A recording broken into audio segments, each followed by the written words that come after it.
తెలియదు, కానీ రాముడి యొక్క శక్తి అటువంటిది. ఆయన అడిగితే నదులు పలుకుతాయి. నదుల యొక్క అధిష్టాన దైవం లేచి మాట్లాడుతుంది రాముడితో. గోదావరిని అడిగాడు, చెట్లను అడిగాడు, అరణ్యాన్ని అడిగాడు, మృగాలను అడిగాడు.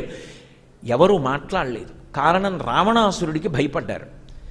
ఎత్తుకుపోయిన వాడు రావణుడు, వాళ్ళందరికీ తెలుసు, చూసేయి. కానీ పేరు చెప్తే చంపేస్తాడేమో, ఎవరూ చెప్పలేదు.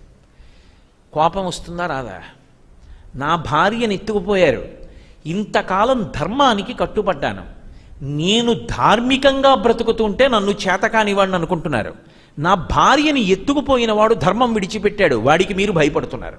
అంటే ధర్మానికి రోజులు లేవు. ఈ మాట మనము అంటుంటాం అప్పుడప్పుడు.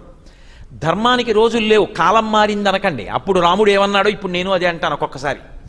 ధర్మానికి రోజులు లేవు, అందుకని నేను ధర్మాన్ని కాసేపు పక్కన పెట్టేస్తున్నాను. ఇప్పుడు నా విలువిద్య ఏమిటో చూపిస్తాను. తమ్ముడా లక్ష్మణ,